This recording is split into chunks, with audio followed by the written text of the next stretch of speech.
Hello friends, welcome back to my channel study corner. Friends, हमारी ये science की class है। हम एनसीईआरटी साइंस को वन लाइनर फॉर्म में डिस्कस कर रहे हैं। सारे इंपॉर्टेंट पॉइंट को डिस्कस कर रहे हैं जो कि हमारे एग्ज़ाम के पॉइंट ऑफ व्यू से इम्पॉर्टेंट होता है। एनसीईआरटी आपको पता होगा, अब लगभग सारे एग्ज़ाम में ही एनसीईआरटी से ही क्वेश्चन बनता है। चाहे आप UPPSC, UP triple SC, railway, SSC, bank, किसी भी एग्ज़ाम में बैठने वाले होंगे तो मैक्सिमम क्वेश्चन आपको एनसीईआरटी से ही देखने को मिलता है। तो एनसीईआरटी को हम कवर कर रहे हैं। अभी हम साइंस को शुरू किए हैं, 6 से 12th तक की हम साइंस को कवर करेंगे, फिर ऐसे ही दूसरे सब्जेक्ट को भी कवर करेंगे। तो हमने 6 क्लास की एनसीईआरटी को शुरू कर दिया है। एक वीडियो इस पर बन चुका है जिसमें हम फर्स्ट और सेकेंड चैप्टर 6 क्लास की साइंस को डिस्कस कर रहे हैं। हमारा वीडियो दोनों ही लैंग्वेज में रहेगा। आपको जो नोट्स दिखेगा वो हिंदी लैंग्वेज में दिखेगा, बाकी मैं एक्सप्लेन हिंदी और इंग्लिश दोनों ही लैंग्वेज में करूँगी, ताकि आप चाहे हिंदी मीडियम वाले हों या इंग्लिश मीडियम वाले, दोनों ही लोग वीडियो को देख सकते हैं, समझ सकते हैं। बेहद ही हेल्पफुल वीडियो रहेगा। हर एक इम्पॉर्टेंट पॉइंट को इसमें मेंशन किया गया है। एनसीईआरटी से कोई भी इम्पॉर्टेंट पॉइंट छूटेगा नहीं। और इसके बाद अगर आपको ज़रूरत लगेगी तो एनसीईआरटी की बुक्स में जो क्वेश्चन और सॉल्यूशन दिया हुआ है उसका वो भी हम सॉल्व करेंगे, उन क्वेश्चंस को भी सॉल्व करेंगे। लेकिन अभी फ़िलहाल हमारा टारगेट यही है कि हम एनसीईआरटी को पूरा कवर करें, एक बार पूरी एनसीईआरटी को पढ़ डालें। तो आज हमारा थर्ड चैप्टर रहेगा 6 क्लास की एनसीईआरटी साइंस का। थर्ड चैप्टर का नाम है तंतु से वस्त्र तक, मतलब फाइबर्स टू फैब्रिक। ये चैप्टर है हमारा, इसको हम डिस्कस करते हैं, देखते हैं। अगर ज़्यादा टाइम नहीं लगता है तो हम थर्ड और फोर्थ चैप्टर को डिस्कस करेंगे।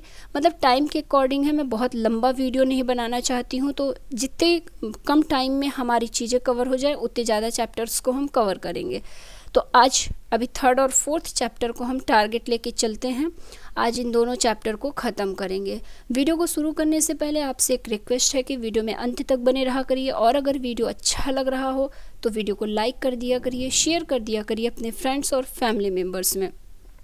अगर आपने चैनल को सब्सक्राइब नहीं किया है तो चैनल को सब्सक्राइब कर लीजिए, बेल आइकॉन के बटन को ऑन कर दीजिए, ताकि कोई भी वीडियो अपलोड हो तो उसका नोटिफिकेशन आप तक पहुंच जाए। चलिए हम अपने आज की इस वीडियो को शुरू करते हैं। तो सबसे पहला पॉइंट आपको दिख रहा होगा, ये चैप्टर है। एनसीईआरटी की बुक का ही फिगर भी मैंने उठाया हुआ है। सारे फिगर मैं जो यूज करूँगी मैक्सिमम एनसीईआरटी से ही रहेगा। कुछ जो मुझे लगता है कि हाँ वो भी होना चाहिए तो हम उसको भी यूज करेंगे।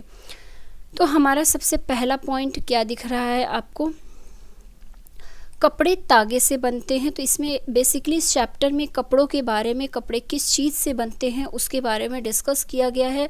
तो यहाँ बताया जा रहा है कि कपड़े तागे से बने होते हैं, और तागे जो हैं वो किससे बने होते हैं, वो तंतुओं अर्थात फाइबर से बने होते हैं। मतलब क्या है कि fabrics are made up of yarns and yarns are further made up of fibres. तो ये है कपड़े के बारे में। कपड़े बनते कैसे हैं, तो ये तागे से, जैसा कि यहाँ पर आपको दिख रहा होगा, तंतु, तागा और कपड़ा। तो कपड़ा कैसे बनता है, तंतु से तागा बनता है और तागे को ही जोड़ जोड़ के कपड़ा बनाया जाता है। प्राकृतिक तंतु या नेचुरल फाइबर्स क्या होते हैं, ऐसे तंतु जो प्लांट और एनिमल से प्राप्त किए जाते हैं। तो जो फाइबर्स प्लांट और एनिमल से हमें प्राप्त होते हैं उन्हें हम नेचुरल फाइबर्स कहते हैं।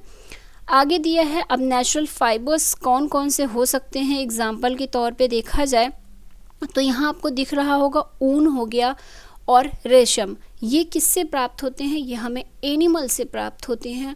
और सूती और जूट की बात की जाए तो ये हमें प्लांट से प्राप्त होते हैं, प्लांट से मिलते हैं। तो ये इस तरह से आपको समझ में आ रहा होगा कि जो फाइबर्स हैं वो प्लांट से भी बन सकते हैं और एनिमल से भी बन सकते हैं। तो एनिमल और प्लांट, इन दोनों से हमें जो फाइबर्स प्राप्त होते हैं इन्हें क्या कहते हैं, नेचुरल फाइबर्स कहते हैं।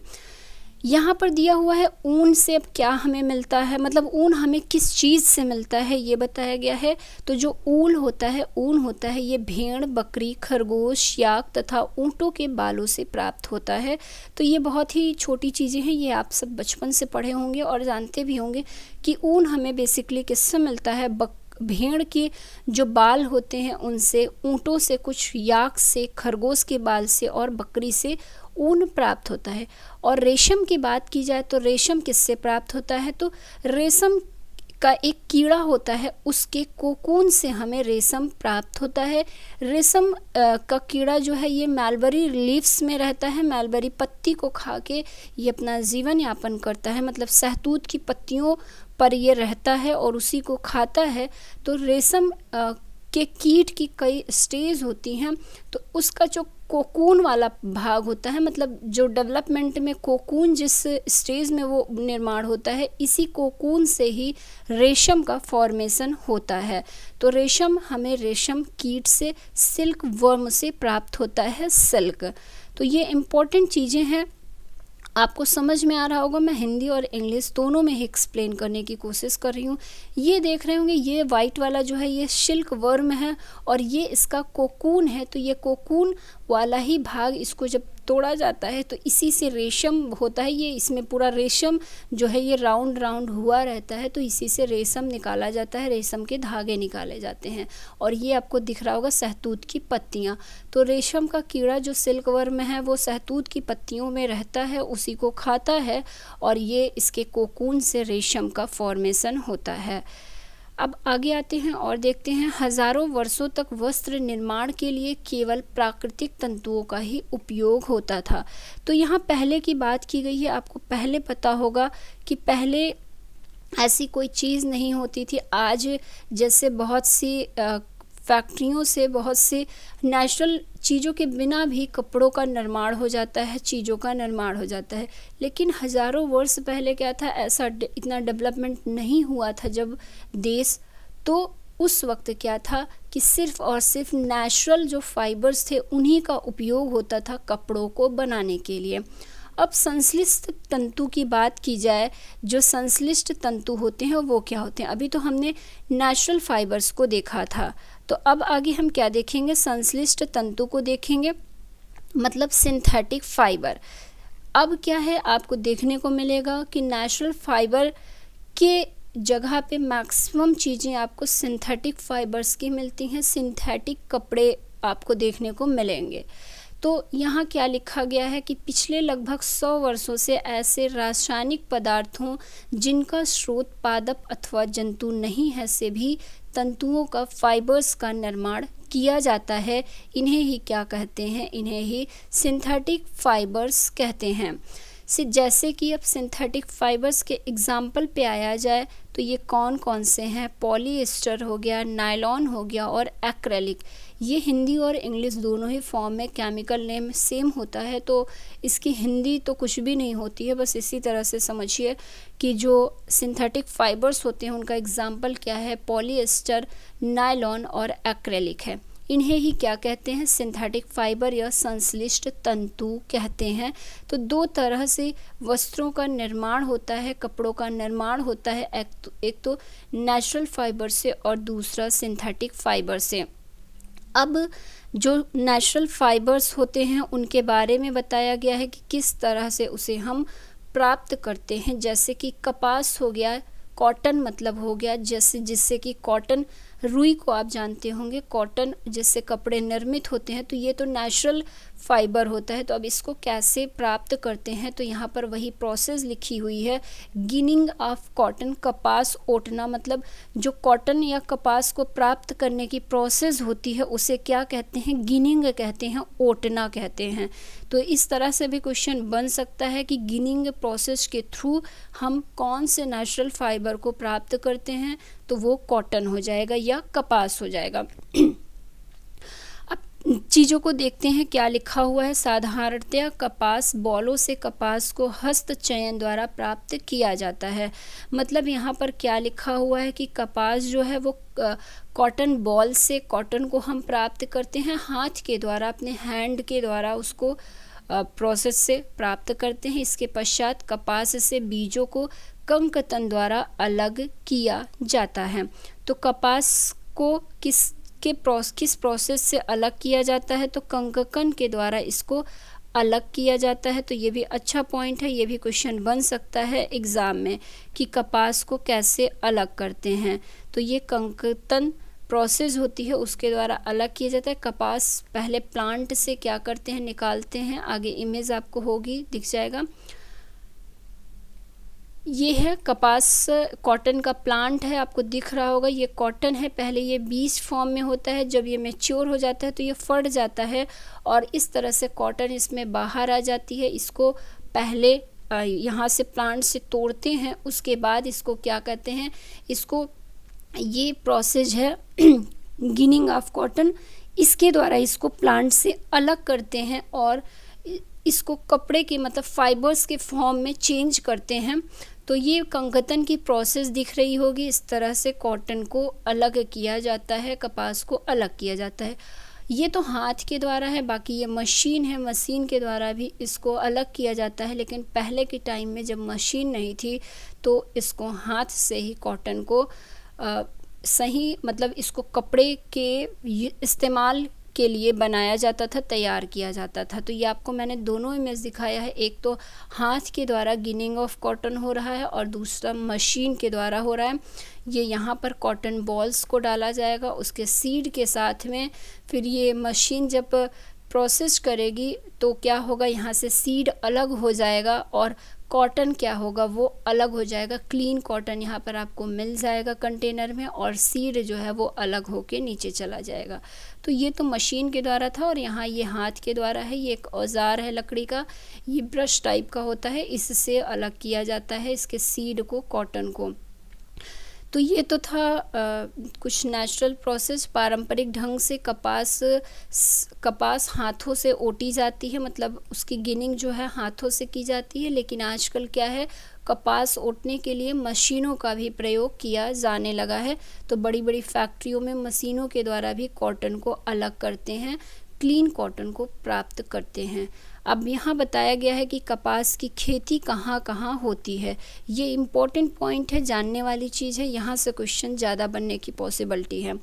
कपास की खेती सामान्यतः काली मिट्टी वाले गर्म क्षेत्रों में होती है। तो ये क्या होता है, usually grown at places having black soil and warm climate. तो बिल्कुल ध्यान रखिएगा कि कपास की खेती कहाँ पर होती है, काली मिट्टी में होती है। तो ये अब और गर्म क्षेत्रों में होती है। तो इस तरह से ये काली मिट्टी अब किन क्षेत्रों में पाई जाती है वो भी जानना ज़रूरी हो जाता है। तो गुजरात, उड़ीसा, तमिलनाडु, कर्नाटक, आंध्र प्रदेश में इसकी खेती होती है बेसिकली, क्योंकि यहाँ पर काली मिट्टी पाई जाती है। काली मिट्टी को ब्लैक सिंडस भी इसीलिए कहते हैं क्योंकि काली मिट्टी जो है ये बेसिकली कपास की खेती के लिए ही फेमस होती है। तो ये चीज़ थी कपास के बारे में। ये कहाँ कहाँ ये जगह इम्पॉर्टेंट है तो इसको आप हाईलाइट कर लीजिएगा कि ये जो कॉटन है ये गुजरात, उड़ीसा, तमिलनाडु, कर्नाटक और आंध्र प्रदेश में इसकी खेती होती है। ये मैक्सिमम अमाउंट में यहाँ पर होता है, इसकी पैदावार होती है। कपास के फल को कॉटन बॉल्स कहते हैं। ये हमने देख लिया, जब वो प्लांट में उगता है तो पहले वो बॉल टाइप का होता है, कॉटन बॉल टाइप का, बाद में वो फट जाता है और कॉटन उसमें से निकल आती है। तो कपास के फल को क्या कहते हैं, कॉटन बॉल्स कहते हैं। मैच्योरिटी के बाद ये जो बॉल्स हैं ये फटते हैं और बीजों को कपास तंतुओं से घिरा देखा जा सकता है, जैसा कि हमने अभी नीचे अपने इमेज में देखा हुआ है। तो ये आप देख रहे होंगे ये मैच्योरिटी के बाद का है, वही कॉटन बॉल है, लेकिन अब यहाँ पर ये फट चुका है। पहले ये क्या बॉल टाइप का रहता था, ये कॉटन उसके अंदर रहती थी, लेकिन जब ये मैच्योर हो जाती है तो ये फट कर बाहर आ जाती है। तो इस तरह से हमने कपास को देख लिया। अब जूट को देख लेते हैं। कॉटन को तो देख ही लिया है। जूट की बात की जाए तो जूट को हिंदी में पटसन भी कहते हैं। तो ये भी चीज़ें पता होनी चाहिए, हिंदी और इंग्लिश दोनों ही, ताकि समझने में चीज़ों को आपको आसानी रहे। तो जूट को क्या कहते हैं, इंग्लिश में हिंदी में पटसन कहते हैं। जूट तंतु को पटसन पादप के तने से प्राप्त किया जाता है।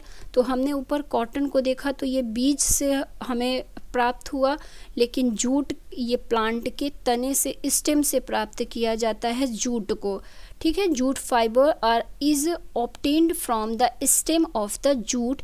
It is cultivated during the rainy season. तो इसको कल्टिवेट कब किया जाता है, रेनी सीजन में किया जाता है। यहाँ ये चीज़ छूट गया है तो ये भी आप अपने नोट में मेंशन कर लीजिएगा कि इसको कल्टिवेट कब किया जाता है, रेनी सीजन में किया जाता है।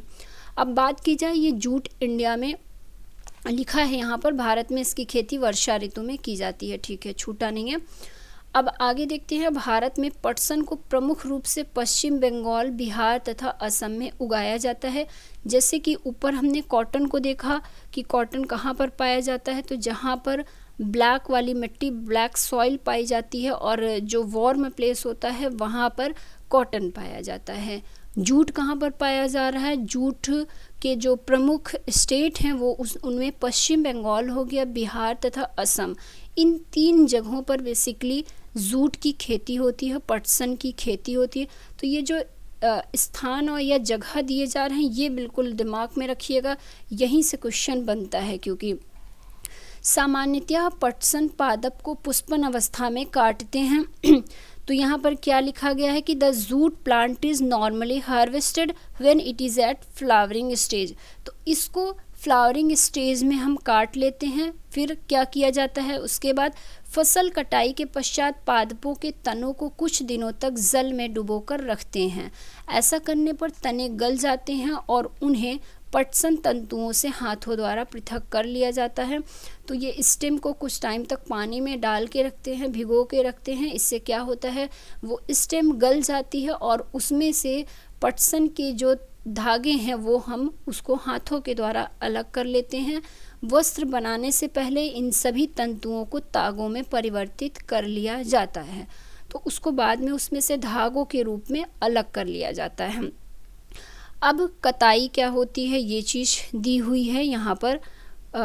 हमने पटसन को देख लिया है, अब कताई को जानते हैं। कताई क्या होता है, कताई के बारे में लिखा है, तंतुओं से तागा बनाने की जो प्रोसेस होती है उसे ही कताई कहा जाता है। इसमें कपास तंतुओं को ऐंठते हैं जिससे वे आपस में मिलकर तागों का निर्माण करते हैं।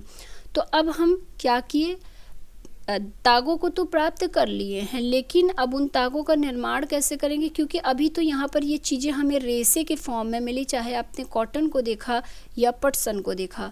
तो अब इसे धागे के रूप में कैसे बनाएंगे, तो उस प्रोसेस को क्या कहते हैं, कताई कहते हैं। तो एक कताई के लिए एक औजार होता है, आगे इमेज अभी मैं उसकी भी दिखाऊंगी। उस औजार के थ्रू क्या किया जाता है कि जो तंतुओं से धागा बनाते हैं, और धागा बनता कैसे है, इन तंतुओं को बहुत ऐंठते हैं उसमें, ताकि वो जो कई पतले पतले रेशे होते हैं वो आपस में जुड़ जाएं और वो जुड़ करके एक धागे का क्या करते हैं, निर्माण करते हैं। तो ये चीज़ है कताई के बारे में। कताई जिसके लिए तकली नाम के उपकरण का प्रयोग किया जाता है। तो एक तकली नाम का उपकरण होता है, ये आपको दिख रहा होगा, ये जो औजार है इसे ही तकली कहते हैं। अब यहाँ पर आपको कॉटन दिख रहा होगा, तो अभी ये धागे के फॉर्म में नहीं है, तो अब इससे तो कपड़ा डायरेक्ट बनेगा नहीं, कपड़ा तो धागे से बनता है, फाइबर से बनता है। तो इस तकली के द्वारा क्या होगा कि इन कॉटन को इसमें ऐंठा जाएगा बार बार, बहुत बार, तो उससे क्या होगा, ये आपस में एक दूसरे से जुड़ेंगी और जुड़ करके पतले पतले धागे का ऐसे निर्माण कर लेंगी। बाद में इन धागों से कपड़े का निर्माण हो जाता है। तो ये है तकली। तकली को भी देख लीजिए, तकली से क्या किया जाता है, धागे का निर्माण किया जाता है। तो यही चीज़ लिखी है, और इस प्रोसेस को क्या कहते हैं, कताई कहते हैं। दूसरा, ये तो तकली था, दूसरा चरखे के द्वारा भी इस प्रोसेस को किया जाता है। चरखा आप सभी जानते होंगे, गांधी जी जिनके लिए फेमस हैं। तो जो चरखा है इसके द्वारा भी इस धागे को बनाने की प्रोसेस की जाती है। यहाँ पर आगे देखिए लिखा है, हाथ से प्रचलित कताई में उपयोग होने वाली एक युक्ति चरखा भी है। चरखे के उपयोग को राष्ट्रपिता महात्मा गांधी ने स्वतंत्रता आंदोलन के एक पक्ष के रूप में लोकप्रियता प्रदान की थी। गांधी जी ने लोगों को हाथ के तागों से बुने वस्त्रों को पहनने तथा ब्रिटेन की मिलों में बने आयातित कपड़ों का बहिष्कार करने के लिए प्रोत्साहित किया था। तो आपको पहले पता होगा कि जब हमारा देश आज़ाद नहीं हुआ था, उस समय हमारे देश पर ब्रिटेन का शासन था, ब्रिटिश लोग शासित यहाँ शासन करते थे, और हमारे देश में मैक्सिमम चीज़ें वहाँ से आती थी। हमारे कपड़े जो होते थे वो वहाँ की मिलों से बनकर आते थे, और लोग उन्हें ज़्यादा प्रीफर करते थे उन कपड़ों को, बजाय अपने देश की निर्मित जो नेचुरल चीज़ें हैं उनके। तो गांधी जी ने आंदोलन किया इसके लिए कि जो विदेशी वस्त्र हैं उनको त्यागो और अपने देश में अपने लोगों के द्वारा हाथों से बने खादी वस्त्रों को पहनो। तो यही था उस वक्त चरखा काफ़ी फेमस था। चरखे के द्वारा ही बुनाई का काम होता था, कपड़े का काम होता था, खादी का काम होता था। तो यहाँ पर वही बताया गया है। खादी के प्रचलन को बढ़ावा देने के लिए भारत सरकार ने 1956 ईस्वी में एक संगठन का निर्माण किया जिसे खादी एवं ग्रामोद्योग आयोग कहते हैं। खादी एवं ग्रामोद्योग आयोग एक वैधानिक निकाय है। तो ये काफ़ी इम्पॉर्टेंट है, बेहद इम्पॉर्टेंट है। ये चीज़ आपको ध्यान रखना होगा कि जो खादी एवं ग्रामोद्योग आयोग है इसकी स्थापना कब हुई थी। तो khadi and village industries commissions, जिसे शॉर्ट फॉर्म में KVIC कहते हैं, इसकी स्थापना कब हुई थी? 1956 ईस्वी में हुई थी। खादी एवं ग्रामोद्योग आयोग जो है ये एक क्या है? एक वैधानिक निकाय है। तो ये भी अच्छा पॉइंट है, कुछ भी पूछ सकता है एग्ज़ाम में। इस तरह से हमें सब कुछ जानना पड़ेगा। अब आगे बढ़ते हैं और नेक्स्ट पॉइंट पे आ जाते हैं। यह खादी एवं ग्रामोद्योग एक्ट 1956 के तहत बना था। मतलब जो KVIC है, the khadi and the village industries commission, ये 1956 के तहत बना था। अब आपको ये इमेज दिख रहा होगा। इमेज में ये चरखे का इमेज है और यहाँ से ये जो लड़की है ये धागे का निर्माण कर रही है, देख रहे होंगे, दिख रहा होगा। तो ये मतलब चीज़ें दिखाने का मतलब यही है बस कि आपके दिमाग में चीज़ें बैठ जाएं कि धागे का निर्माण किन किन चीज़ों से होता है अगर नेचुरल चीज़ों की बात की जाए तो एक तो हमने ऊपर देखा और दूसरा ये देखा, यहाँ पर चरखा है। अब आगे देखते हैं। यहाँ पर KVIC के ही बारे में दिया हुआ है कि यह सूक्ष्म लघु एवं मध्यम उद्यम मंत्रालय के अंतर्गत आता है। तो क्वेश्चन बन सकता है KVIC किसके अंतर्गत आता है? तो यह मिनिस्ट्री ऑफ MSME के अंतर्गत आता है। तो ये ध्यान रखिएगा, मिनिस्ट्री ऑफ MSME के अंतर्गत आता है। अब इसका उद्देश्य क्या है? जो KVIC है इसका उद्देश्य क्या है? ग्रामीण इलाकों में खादी एवं ग्रामोद्योग के स्थापना और विकास करने के लिए योजना बनाना, प्रचार करना, सुविधाएं और सहायता प्रदान करना, जिससे वह आवश्यकता अनुसार ग्रामीण विकास के क्षेत्र में कार्यरत अन्य एजेंसियों की भी सहायता कर सके।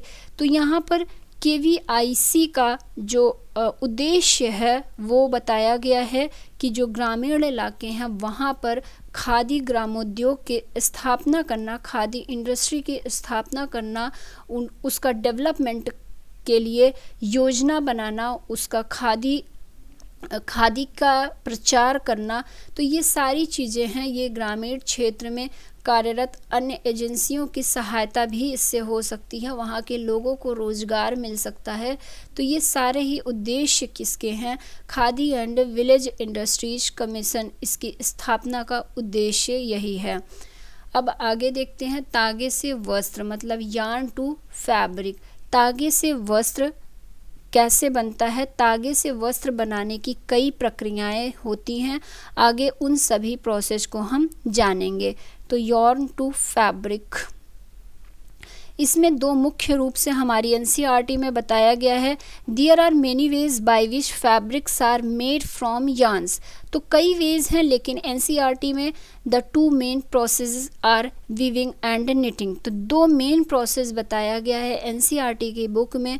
हम उन्हीं दो प्रोसेस को जानेंगे तागे से वस्त्र बनाने के। तो पहला है हमारा वीविंग, में तागे के दो सेट को क्रम में साथ लगाकर, वीविंग मतलब क्या होता है? बंधाई होता है। तो बंधाई में क्या होता है? इसमें तागे के दो सेट को क्रम में साथ लगाकर कपड़ा बनाते हैं। तो यहाँ आपको दिख रहा होगा ये वीविंग की प्रोसेस है। इसमें क्या है कि कई ये धागे के सेट हैं, तो कई मतलब कम से कम तो 2 धागे का सेट होना ही चाहिए कपड़ा बनाने के लिए, लेकिन अब वो कपड़े की चौड़ाई और लंबाई पे डिपेंड करता है कि आपको कितना चौड़ा कपड़ा चाहिए। तो यहाँ पर आप देख रहे होंगे धागे के कई सेट लगे हुए हैं, तो धागे के कई सेट को ये आपस में इस मशीन के द्वारा जोड़ के कपड़े का निर्माण हो रहा है। नीचे आपको देख रहा होगा ये कपड़ा बना हुआ है और ऊपर ये धागे के फॉर्म में है। तो यही है क्या, किस चीज़ की प्रोसेस, वीविंग की प्रोसेस है जिसे बंधाई कहते हैं। और दूसरी प्रोसेस क्या बताई गई है कपड़ा बनाने की, बुनाई।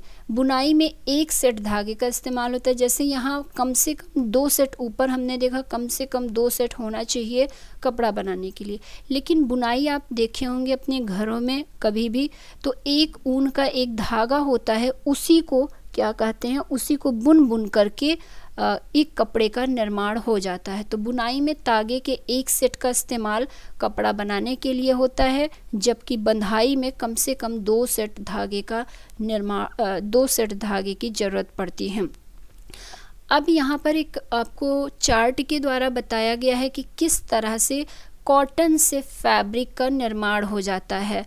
तो ये एक चार्ट है, यहाँ पर दिया हुआ है कि सबसे पहले रॉ कॉटन बॉल्स को लेते हैं, जो कि हमने देखा कि पेड़ों में क्या था, कॉटन बॉल्स लगा रहता था। तो सबसे पहले उन बॉल्स को पेड़ों से हम उखाड़ते हैं। इसके बाद क्या करते हैं, उनको उखाड़ने के बाद गिनिंग प्रोसेस के द्वारा उन कॉटन बॉल्स को क्या करते हैं, क्लीन करते हैं। ठीक है, अब ये क्लीन होके अब ये ऐसे ऐसे कुछ कॉटन्स के फॉर्म में मिल जाएगा, बीज हम इसमें से अलग कर देंगे। अब इसके बाद क्या करेंगे, इसको स्पिनिंग प्रोसेस के द्वारा इसको यार्न में बदलेंगे, मतलब धागे के रूप में बदलेंगे स्पिनिंग प्रोसेस के द्वारा। अब धागे से कपड़े का निर्माण अभी हमने ऊपर देखा 2 प्रोसेस से होता है धागे से कपड़े का निर्माण, एक बंधाई के द्वारा और दूसरा बुनाई के द्वारा। तो एक तो हो गया weaving of yarn into fabric, दूसरा क्या हो गया, knitting of yarn into fabric. तो इन 2 प्रोसेस से कपड़े का निर्माण हो गया। तो यही पूरी एक प्रोसेस दी हुई है कि किस तरह से कॉटन बॉल से पूरे कपड़े का निर्माण होता है। तो अगर ऊपर की चीज़ें आपको पढ़ने का टाइम नहीं है, सिर्फ इस चार्ट को भी समझ लेंगे तो चीज़ें क्लियर हो जाएंगी। आगे बढ़ते हैं, यही चीज़ यहाँ पर हिंदी में लिखी हुई है, तो हिंदी वाले हिंदी में समझें। सबसे पहले कपास गोलक को लेंगे, कपास गोलक के बाद हम ये ऊपर जो प्रोसेस है गिनिंग का, कपास गोलक को गिनिंग के प्रोसेस से रेसे में कन्वर्ट करेंगे, रेसे को फिर स्पिनिंग प्रोसेस के थ्रू धागे में कन्वर्ट करेंगे, उसके बाद बुनाई और बंधाई के थ्रू ये हमारा तागा जो है वस्त्र में परिवर्तित हो जाएगा। अब यहाँ पर ऊपर की चीज़ें कुछ छूट गई हैं, तो वो चीज़ नोट की गई है कि काली मिट्टी कपास की खेती के लिए अनुकूल होती है। तो ये इम्पॉर्टेंट चीज़ थी, इसको ऊपर हमने बता भी दिया था, लेकिन यहाँ हाईलाइट फॉर्म में लिख दिया गया है। फिर यहाँ पर जूट फाइबर की बात की जा रही है। जूट फाइबर पटसन पादप तनों से प्राप्त होते हैं, तो ये चीज़ बिल्कुल दिमाग में रख लीजिएगा कि ये स्टेम से प्राप्त होता है, जो पटसन पादप के स्टेम से जूट फाइबर को प्राप्त करते हैं। अब फ्लैक्स की बात की जा रही है, जिसे आप अलसी के नाम से जानते हैं, तो फ्लैक्स को अलसी कहते हैं। यह भी एक प्लांट है इससे भी नेचुरल फाइबर्स प्राप्त होते हैं। तो हमने कॉटन और जूट को देखा था, यहाँ पर फ्लैक्स के बारे में भी बताया गया है हमारी एनसीईआरटी में कि फ्लैक्स से भी नेचुरल फाइबर्स का निर्माण होता है। प्राचीन मिस्र में वस्त्रों को बनाने के लिए रुई तथा फ्लैक्स की कृषि नील नदी के निकटवर्ती क्षेत्रों में की जाती थी। तो जब मिस्र में क्या था, प्राचीन टाइम में मिस्र में वस्त्र कैसे बनाया जाता था, तो वहाँ पर कॉटन और ये जो अलसी होता है, फ्लैक्स होता है, इसके प्लांट की पैदावार की जाती थी नील नदी के पास में, नील नदी के किनारे, और इन्हीं की मदद से कपड़े का निर्माण होता था। चीन में सर्वाधिक सिल्क का प्रोडक्शन होता है। तो ये जीके से रिलेटेड क्वेश्चन है, क्वेश्चन बन सकता है कि सिल्क का प्रोडक्शन सर्वाधिक कहाँ होता है, तो चीन में होता है, और कॉटन का प्रोडक्शन हमारे इंडिया में सर्वाधिक होता है। अब हमारा नेक्स्ट चैप्टर है चैप्टर 4, इसको भी डिस्कस कर लेते हैं। बहुत बड़ा चैप्टर नहीं है, छोटा ही है, फिर नेक्स्ट इसके बाद वाला दूसरे वीडियो में मिल जाएगा। इसको चलिए देख लेते हैं। चैप्टर 4 को भी इसी वीडियो में कवर कर लेते हैं हम। चैप्टर 4 की बात की जाए तो चैप्टर 4 का नाम क्या है? वस्तुओं का समूह बनाना, मतलब शॉर्टिंग मटेरियल एंड ग्रुप्स, इसको हिंदी में कहेंगे, इंग्लिश में कहेंगे। अब इसके अंतर्गत हमारी एनसीईआरटी में क्या क्या दिया है ये भी देख लीजिए। तो यहाँ पर सबसे पहले पदार्थ की बात की गई है कि पदार्थ किसे कहते हैं। तो पदार्थ क्या होता है? पदार्थ कोई भी वस्तु जो कुछ स्थान घेरे, जिसमें द्रव्यमान हो, मतलब मास हो एवं आयतन हो और अवरोध उत्पन्न करे, वही क्या कहलाता है? हमारा पदार्थ कहलाता है। तो ऐसे छोटी छोटी डिफिनेशन बन जाती है कई बार एग्ज़ाम में, क्योंकि हमारा एग्ज़ाम ऑप्शनल होता है, तो हम छोटी भी चीज़ को इग्नोर नहीं करेंगे, हर चीज़ को देखते हुए चलेंगे।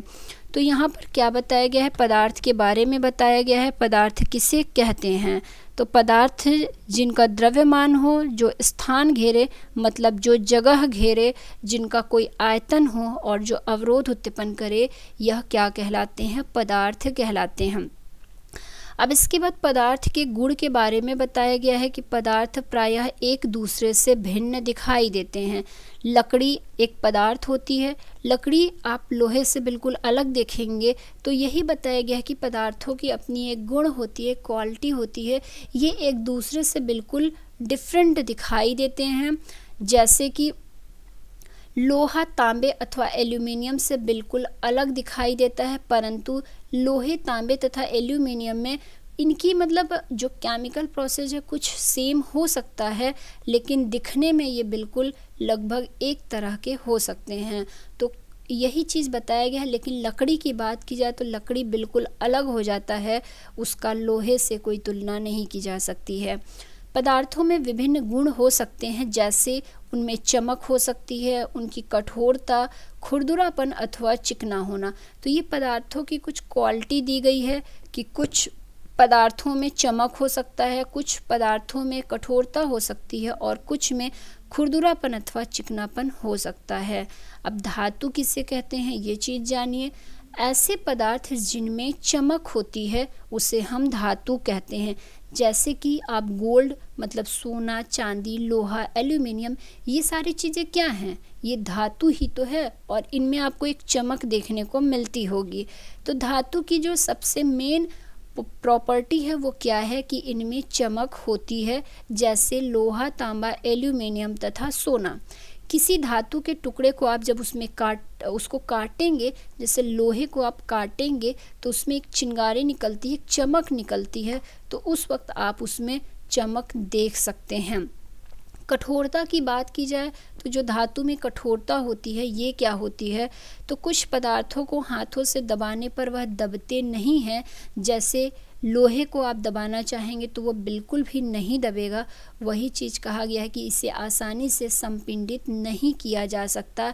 ऐसे पदार्थ कठोर पदार्थ कहलाते हैं, जैसे लकड़ी हो गया, लोहा हो गया। तो ये कठोरता, ये सारी क्वालिटी है धातु की। एक तो हमने चमक देखा, दूसरी कठोरता देखी। कोमल, कुछ धातुएं कोमल भी होती हैं। ये वे पदार्थ जिन्हें आसानी से संपीड़ित किया जा सकता है, जैसे कि आप उन्हें दबाएंगे तो वो चेंज हो जाएगा, उनका आयतन चेंज हो जाएगा, उनका अपना जो पोजीशन है वो चेंज हो जाएगा। तो ऐसे पदार्थ कोमल पदार्थ भी कहलाते हैं। तो कुछ धातुएं सॉफ्ट भी होती हैं, जैसे रुई या स्पंज हो गया, तो इन्हें क्या कहेंगे? कोमल पदार्थ कहेंगे। अब आगे हमारी एनसीईआरटी में विलेय पदार्थ दिया गया था। विलेय क्या होता है? ऐसे पदार्थ जो जल में पूर्णतः घुल जाएं या लुप्त हो जाएं, उन्हें विलेय पदार्थ कहते हैं। तो इस पर बहुत अच्छे से हम आगे के चैप्टर में डिस्कस करेंगे। यहाँ पर बस इतना ही बताया गया था इस चैप्टर में कि विलेय किसे कहते हैं और अविलेय किसे कहते हैं।